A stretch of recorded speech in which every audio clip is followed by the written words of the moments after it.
Hey everyone, welcome to the show. It's live again on a Saturday night at 7 o'clock, Greenwich Mean Time. So hopefully we've got some people joining. We'll see what happens. So tonight, before we get started, I want to remind you that if you're not already, please go ahead and subscribe to the channel. Make sure you share this and comment out as much as you possibly can, and make sure that you comment in the below the video where you're from, and tell me a little bit about yourself and what you think the show could do better, or what you'd like to hear us talk about on these live sessions. It'd be really interesting.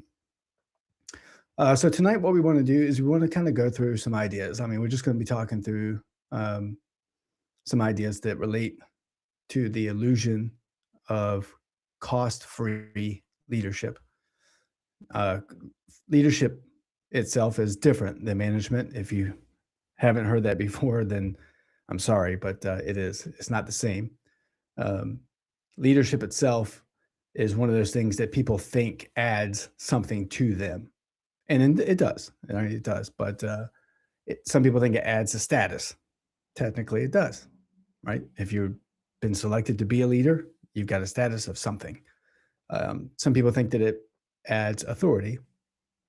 It does, and some people think that it adds influence, which it does. Probably out of those three, influence is the most important aspect of what's added when you are a leader, because that's what your purpose is to influence people in a positive way to get them, or maybe in a negative way if they're doing something wrong. But important that you understand that it's not just about status or authority or the power to influence people. Real leadership is one of those things that it removes stuff, it removes things from your environment before you actually start leading. And the first thing that it's going to remove is comfort, because leading people is not a comfortable thing when you actually are doing it correctly. It can be, uh, once you get past the obstacles, then leadership can be quite comfortable. In fact, it can be enjoyable. It'll also remove uncertainty. Well, it will remove certainty and make things uncertain. And so it's really important that we become quite familiar with the idea that we won't know everything and that we won't have everything we need right up front. And it's also going to remove approval.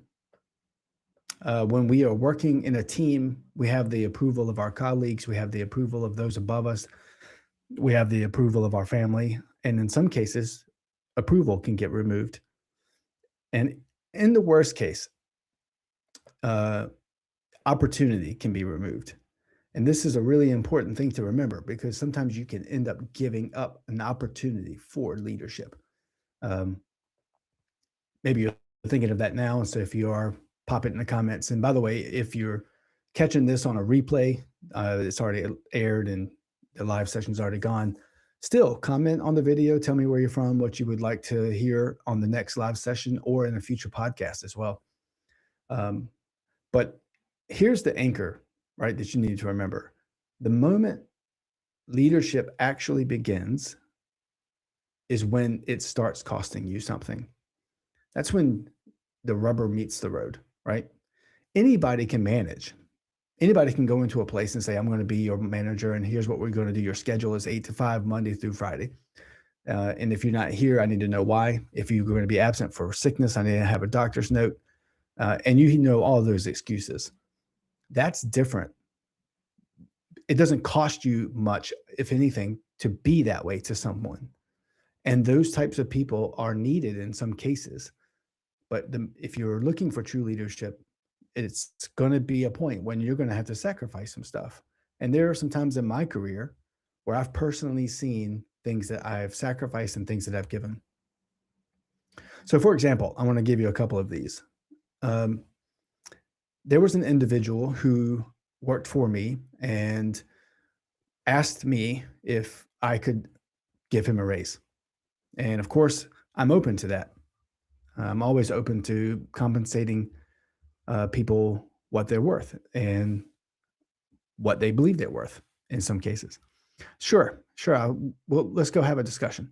So we sit in the office and we're talking, and I'm asking him what his expectations are. What has he done? Can he tell me what he's done to gain a raise? Um, I already know the answers to these questions, but I just want to see what his answers are going to be. Um, and once we get through that conversation, it it comes to a point where I decide that after the conversation's over, that I want to give him a raise that's slightly above the threshold of what I want. So let's say, for example, I'm able to give someone a 5% raise without any above me approval, without any approval from the functional managers or the directorship. In that case, I wouldn't need to go anywhere. But I wanted to give him something bigger than 5%. And so I would need to go somewhere and talk to someone about that. And so I called my first line supervisor in there. He was the senior director of our area. And we went into a conference room. It was me, myself, and I. It was myself, the individual that I wanted to raise, and then, of course, my boss. And the conversation started with some small chit chat. I wasn't nervous. I wasn't scared. I didn't think that I was doing something inappropriate or out of sync with anything. There was no reason for me to be nervous about this conversation. Um, so after some chit chat, I asked the boss, I said, hey, look, the reason why we're actually in here today is because I want to talk to you about giving this individual a raise of X%. And I know that that typically requires the approval of someone at your level. Let's call him a level 5 or level 4. Um, for whatever reason, immediately. Now, remember, just put yourself into my shoes. I'm trying to help someone and get an improved career, a higher base pay for what they're doing because they are a performer. They were a top performer. They were always giving ideas. They were my right hand person. They're always there to back me up when I was out doing something else, and they were kind of the deputy role. So they were already getting paid as one thing, but they were doing quite a bit more to elevate that person's career. I wanted them to get those raise. So the person really did deserve it. And out of nowhere, my boss starts yelling at me for a completely different, unrelated situation. The situation was there was a life event that I took some time off for, and that individual told me that I could have gotten fired for it. I'll never forget it.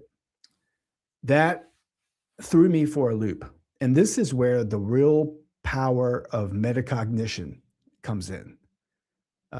It's often said that metacognition is the pinnacle of intelligence. And I'm not saying that's me. I'm just saying I have the innate ability to identify when I'm about to get into trouble with my mouth or something else, and I'm able to stop it. So I sat there and I was quiet for probably a good, what felt like 3 minutes was probably a good minute. And I essentially just got up and walked out, and I was very upset about the situation internally. Um, the person who was there to get a raise did not understand what was happening and felt bad for me. I'm sure that he was embarrassed. Um, and essentially, that story goes to show that the reason leadership began at that moment or continued is because I went into a place to do something good for someone, and it cost me something without me knowing that I was going to have to pay for that. Another one. Let's talk about another one. I made it through it. Let's just close that story. I made it through it. The individual got his raise, and everybody was fine after about 2 months. But the supervisor and I never really connected the way we ever did again because of the way he acted. For whatever reason, he did that. I don't know, but regardless, it made me a better man for it. Being misunderstood for doing the right thing. There was an individual in my group, same group, who was an extremely good analyst. At the time, I was running a team of intelligence analysts for a global defense contractor, for a DoD defense contractor.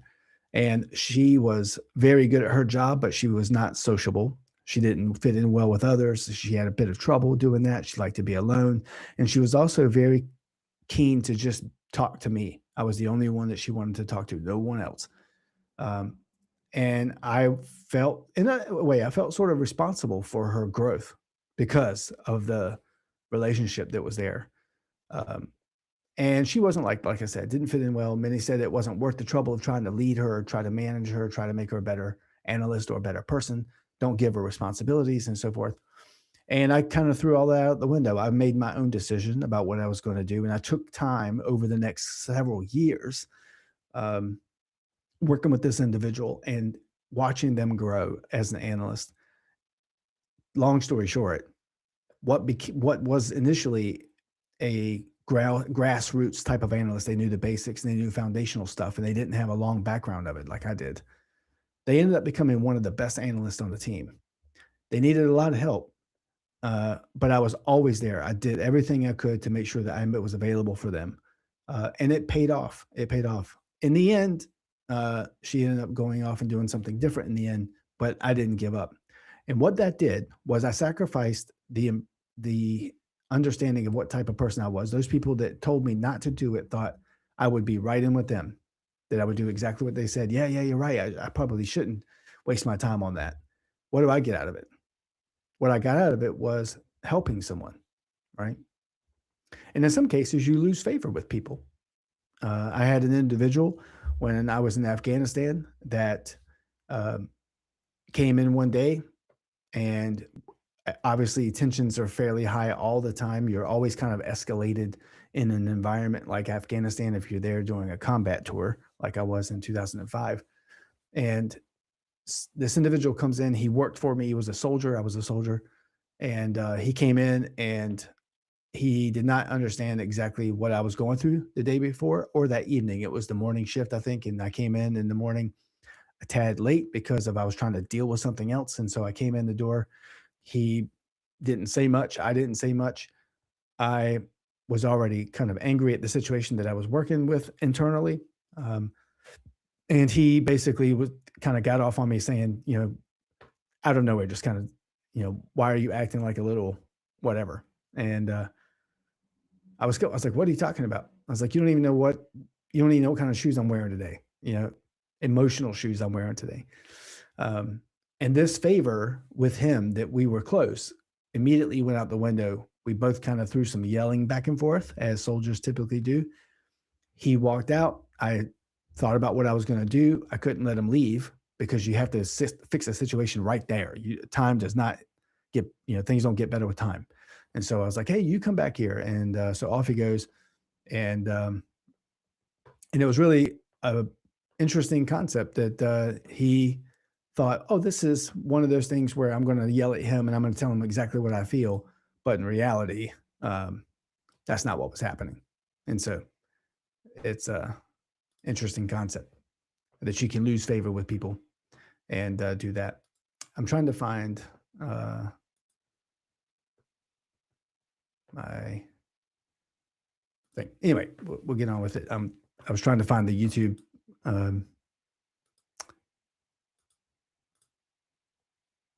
channel. I'm going to see what kind of comments we might have,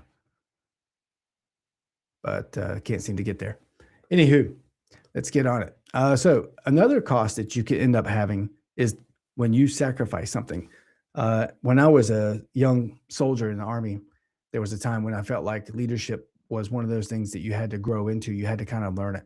And I ended up sitting for a board preparing to sit for a board to get promoted that I wasn't quite ready for. And so I thought to myself, oh, this is one of those things where I'm just going to do it to do it. Don't I really want to try? Don't I really want to feel like, hey, this is something I really need to do my best at, is to do my best at the board. So I get promoted and then I'm ready for the next rank. And I didn't feel like it. Sergeant Major came in and said, hey, you're going to be sitting down for the next board, for the promotion board. And I thought, yeah, that's not going to happen. And I refused it. I sacrificed the promotion because I didn't think I was ready. And I wasn't ready to go to the next level and lead people at that level. Granted, it's only one rank up, but there are responsibilities that you have to have and things you need to learn.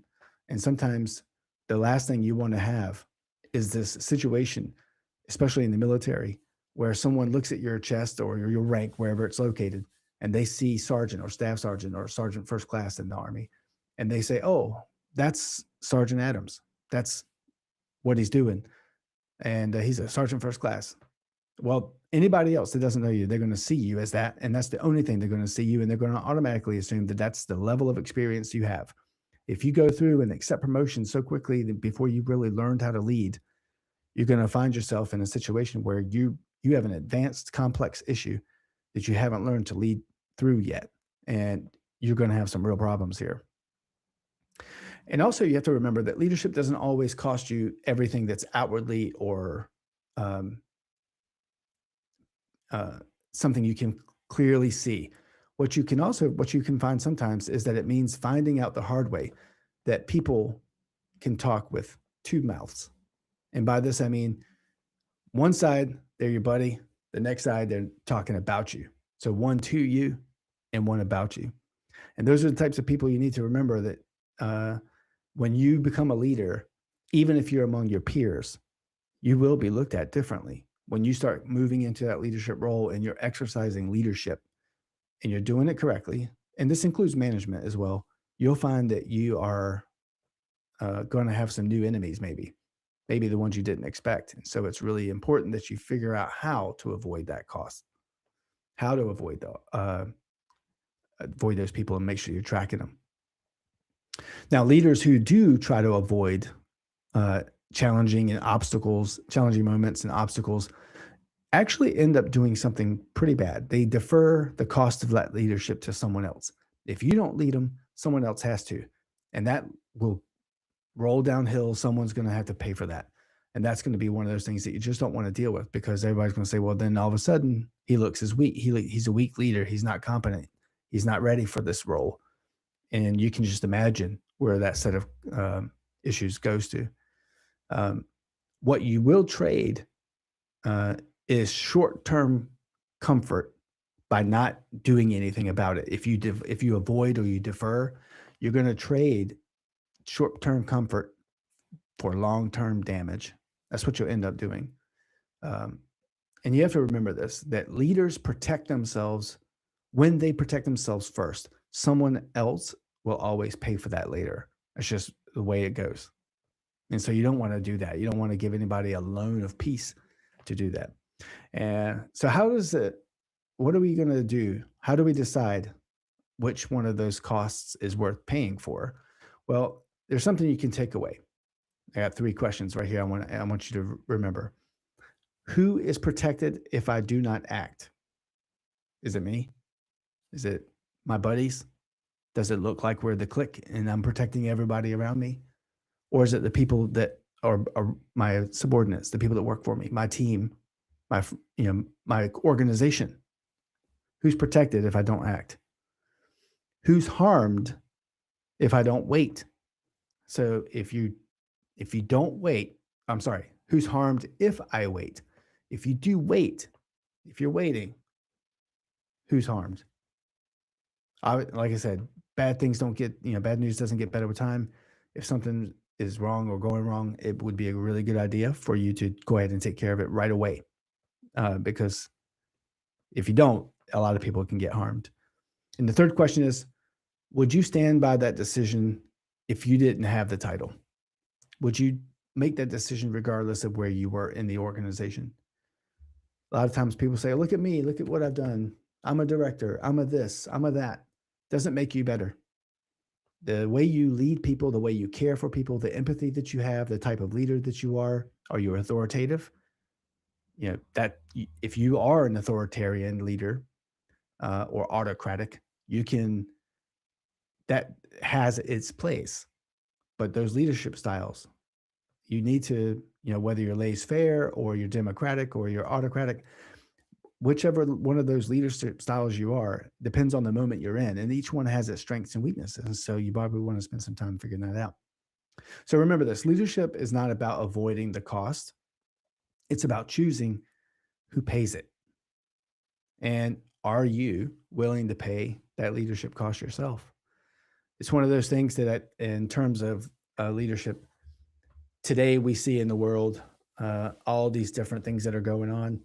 And I just think that, you go onto the Apple Podcast, you go to YouTube, wherever, and you type in leadership, and there'll be so many podcasts, there'll be so many videos, there'll be so much material out there that it's just asinine to me to believe that there are people in the world who are in positions of leadership that are the worst leaders. And you can probably think of a plethora of things that are happening in the world today that reflect that exactly. Don't be that way. The first thing that I found that helped me be a good leader was to give a crap. I wanted to say the other word, but I didn't. To give a crap. I cared about not just the mission, that was important. The checklist of the things you have to do, all the deliverables, those things matter.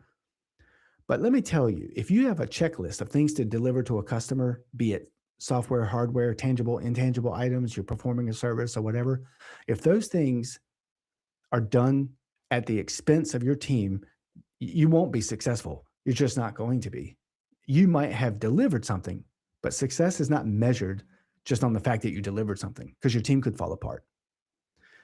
But if you spend that time ramping up that team, letting them go through that storming, norming, forming phase, and let them understand that you care about them and you have empathy and that you want to be the best leader for them that you can. They have an issue. You help them with the issue.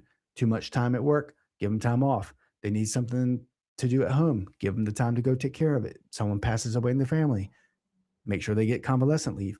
All of those things, you fight for those people. And when you take care of those people, they will take care of you, period. And the project will run itself. The organization will run itself like a well-oiled machine. So we were going to schedule this for about 20 minutes. I think we're about wrapping up. I got 12 seconds left according to that clock on my screen. I certainly do enjoy these little chats, whether I'm alone or whether I'm with you guys. And hopefully you can come back and check them out later. They'll be posted up in the social media pages as usual. And again, please subscribe to the channel. It really helps. Make sure you leave comments. And until next time, you can catch us on the next podcast.